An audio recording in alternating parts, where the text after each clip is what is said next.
When my late husband's ex-wife passed away, I had to decide whether to adopt his children. I know how awful this sounds, but it is a recent development, and I'm unsure if I'm completely in the wrong. I had to consider taking in the children, whom we haven't seen in 2 years, after their mother, my late husband's ex-wife, passed away. Before I married my husband, he had 3 children with his ex-wife who were 2, and 5 when we got married. His ex was still bitter. I say this in the most respectful way possible, but it's true, as they had only been divorced officially for a year. After that, custody was a big issue, with her and my husband fighting for full custody. Unfortunately, we only ended up getting weekends and the complete months of December and July while they were out of school. So, it goes without saying I wasn't much of a mother figure to them, more their father's wife. My husband passed away 2 years ago in an accident, and I haven't seen the children aside from the funeral in all that time. His ex-wife called me sometime last month to reveal she's suffering from a terminal illness, a brain tumor, and that she was hoping I could take in the children after she passed. Both her and my husband's parents are far too old to even care for themselves completely. I still take his mother grocery shopping, as she can't do it alone. The ex-wife explained that there was no one else who would be able to care for and support the children properly.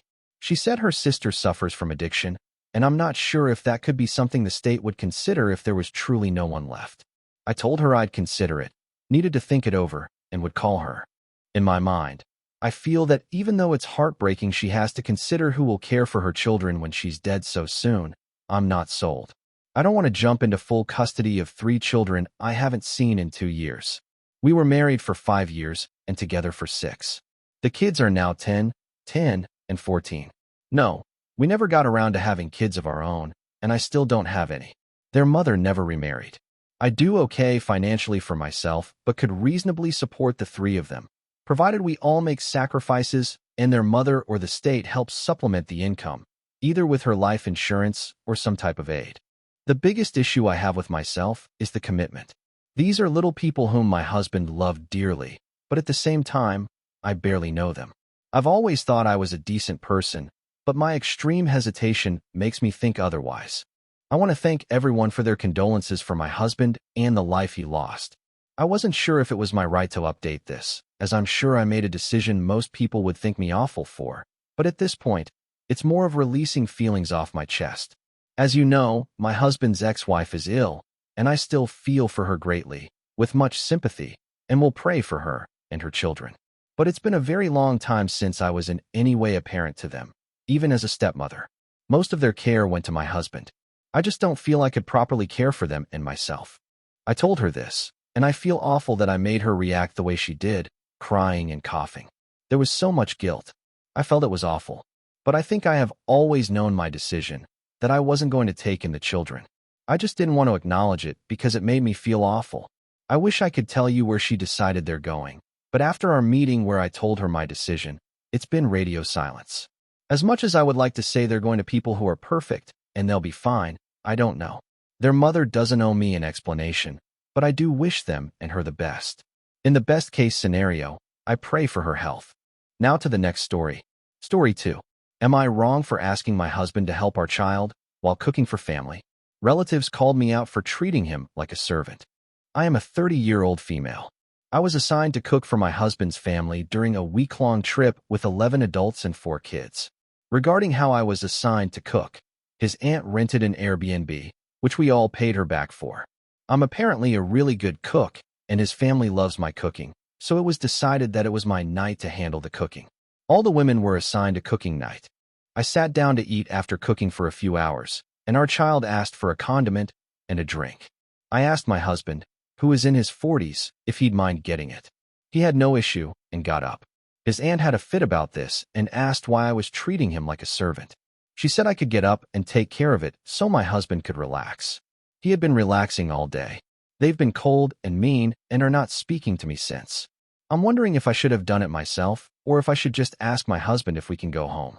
I've got 4 days left. His aunt typically seems set in traditional gender roles. Why getting a condiment would make him a servant and not me is unclear to her, apparently. His aunt is a single mother, and her sons have never been taught to cook. Their girlfriend's idea of cooking is making peanut butter and jelly sandwiches. The aunt set the chores since it was her idea, and she initially paid for the rental, though we all reimbursed her. Did my husband stick up for me? Yes, he did.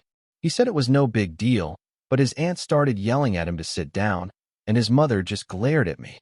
I love my husband dearly. He's good at many things, but cooking isn't one of them, and I didn't feel like getting food poisoning tonight. Tensions already seemed high. Earlier, I took the boat out wearing an appropriate two-piece swimsuit, like a sports bra top with long sleeves and swimming shorts, but his aunt called me a hussy. She said only little girls wear two pieces and that I needed to respect the people around me. About the Airbnb rooms, it's a 6-bedroom house. Only one other family member brought their partner. We are the only married couple, yet we were given the smallest bedroom, which felt like a slight. His mom originally wanted us to have a different room, but his aunt refused. I'm guessing she's like the family bully. While everyone else was outside relaxing, my husband was initially hanging inside with me, but then his mother asked to speak with him. He was gone for an hour. I tried to go outside, but they all got silent and quiet and just stared at me until I went back inside. I just feel so low, stuck in this tiny bedroom. My husband came back after talking with his family. He wouldn't go into all the details of the hour-long conversation, but said we will be staying for now. However, he promised that if they make one more comment or if I feel any more discomfort, we will leave immediately. We want to stay because there are some fun events planned tomorrow and Monday that we don't want our child to miss. He did share some brief details later, not wanting to repeat the sexist and rude comments his aunt made while his mother stayed quiet. He told me his aunt didn't want her son's girlfriends to think they could boss her sons around like she perceives I do with my husband, or to dress inappropriately like me. I have insecurities about my body image. I'm 5 feet 2 inches and 110 pounds, and he tries to protect me. I worked hard to lose baby weight, so I was proud and thought wearing a very covered, appropriate two-piece would be okay, but I was still called a hussy.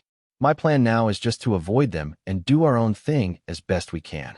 He said this will be the last time he makes me suffer through a vacation with them and promised to take me to some tropical island next year to make up for it. This morning, while getting ready, the cousin's girlfriend came and spoke to me. She said that what the aunt and mother said was completely wrong and disrespectful, and that she doesn't believe any of it. That made me very happy.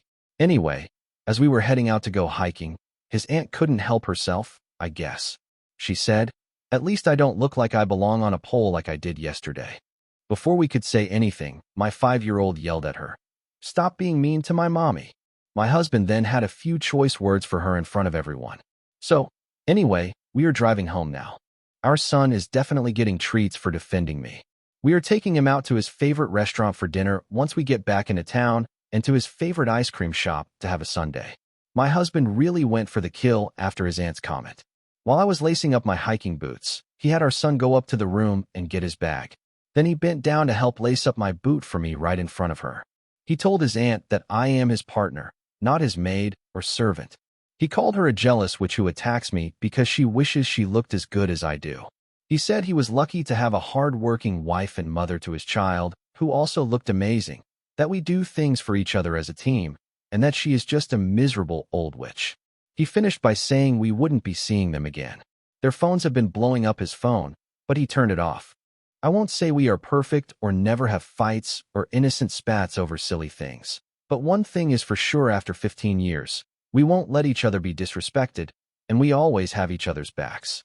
That is what we are hoping to teach our son, that even though things may get rough in life, we handle them with grace and respect and always have each other.